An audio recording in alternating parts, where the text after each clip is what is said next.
So how would you write about something like this? This is Deborah McDowell. And so again, this is our MLA format. And I'll be giving you, when we write on Monday after Thanksgiving, I'll be giving you paper. But it's going to have blanks in all of these spaces. So you need to make sure you know what goes in them, right? Your last name and the page number and the header, then your name, me. So you, me, date, class. You, me, date, class. That's how I remember it. And then you're going to have a title. Now you're not going to title, if we were right, notice she doesn't title it Pretty Dead Girl. That is Koo. That's his film. That's his title. He gets that. You got to have a different title. Your title will not make or break your grade. It is the cherry on top. So it's not even icing. It's like that cherry on top. It's extra, extra, okay? But it certainly is helpful and good, okay? In academic, we can do more kind of, here's what it is, but you also want to just kind of see if you can play with it. Think about the titles, and again, on the film page for 1302, when you go to 1302 and click on film, or if you're on your phone, it'll give you that, pop-up, and just go to film under 1302. Look at the samples. Look at how they're titled. Okay, so this is Sound Changes Everything, and Debbie is going with, it is a movie, and so she's putting the name in italics. In the short film Pretty Dead Girl, director Sean Koo, and so again in MLA, remember that we use the whole name the first time, and after that just the last name. So that's one of the differences between that and APA. And once we mention that with both APA or MLA, if you're just talking about one work, then the only thing we're going to need after that is just going to be location, right? And since we're talking about film, we don't have any page numbers or sections, right? So in this essay, we don't even have to worry about those in-text citations. Score. Next one we will. This will be easy. Okay. Okay, so Koo has taken a dark, disturbing story about necrophilia and transformed it into a hilarious musical with snappy show tunes and cheerful music. The music is a distraction, like applying a cosmetic base to a pimpled face.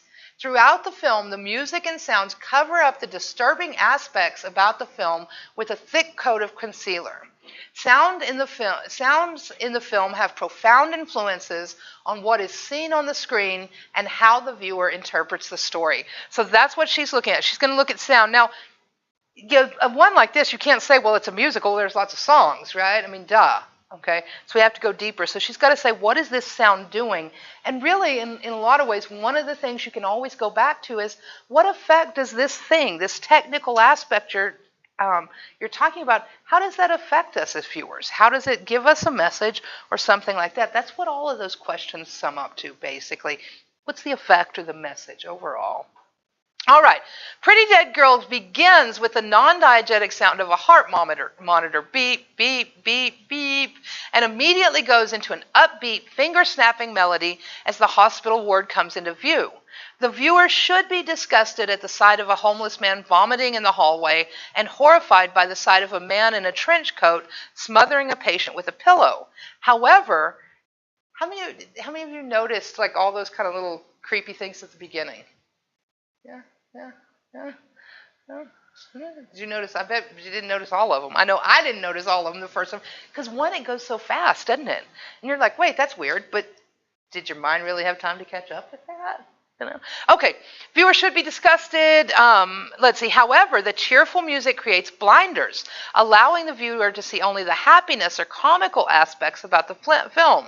All the elements of the decor appear bright and cheerful. Vibrant pops of color overflow on the screen, creating a warm and friendly environment, contradictory to the representation that all hospitals are sterile and cold.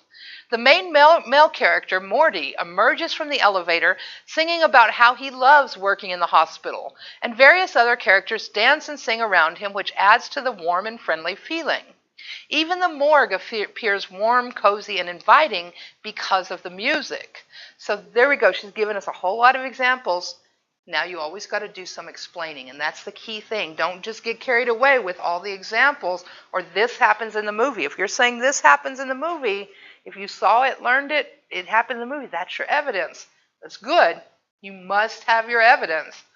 You've got to talk about it. The viewer can easily get caught up in the melody, causing him or her to overlook the unspeakable actions being implied in the scene. The music is comforting, creating the illusion that the disturbing actions are completely acceptable. So, again, what is it doing to us? Removing all the sound emphasizes the dreary atmosphere and draws attention to the gray, monochromatic color scheme. There's very little warmth or happiness. The entire decor is washed out of color and enthusiasm. Even the white room scene of the shrink's office appears to be darker. The pretty dead girls in Morty's imagination seem to be dancing more sinisterly and seductively. And so here, she's talking about, look, if you watch this without the sound, here's what you will see as a viewer. This is how we know. Remember when we watched A Good Shot, that at the end when, the assassin shoots the kingpin, whatever he is, right? And when we watch that, after that, when the bodyguards are, the waiter and everything, we watch that with sound, we watch it without sound, it totally felt different. That's how you figure out what is sound doing here. You watch it without. And so she's talking about that. Here's what happens whenever you do this. The pretty dead girls in Morty's imagination seem to be dancing more sinisterly and seductively, enticing him to ignore the shrink's efforts to cure him of his necrophiliatic eroticism. The heart-wrenching desperation can be seen clearly in the face of the main female character, Viola, in the apothecary's shop, where she tries to purchase a love potion. Instead, she leaves the shop with a vial of poison. With the sound, that little vial did not seem significant, but now, in the darkness, it is like a headlight on a locomotive. It overpowers the screen, engulfing everything in a warm green glow, despite Viola's efforts to shield it from the viewer. The lack of sound has removed the blinders, allowing the viewer to focus on the story and see the true nature of the film. So she's doing really a compare and contrast here. She's talked about especially that opening and says, here's what the sound does. Yeah, we see all these things, but we're like, whatever. Okay, this is a weird film, I know, but whatever. We just keep going with it. Then she says, look, whenever we do this other thing and we look at it without sound, this is what you will notice, dear viewer. You will see it, and it will have a different emotional content and feeling. She says, Ku is flawlessly, so after we mentioned his whole name, after that only last name, has flawlessly executed the technique of merging the unsettling nature of the story with memorable sing-along songs and cheerful music. If Ku had replaced the comical sounds with the sounds and songs associated with horror films, viewers would see the film as being gory and grotesque. Sounds in the film directly influence the viewer's eyesight. Without the sound, the film is seen as a dark, disturbing story. With the sound, the film is viewed as bright and a cheerful love story. Instead, sound changes everything. So this idea of, and what she did, like I said, it's really compare and contrast. She said, here's what it looks like if you watch it with sound.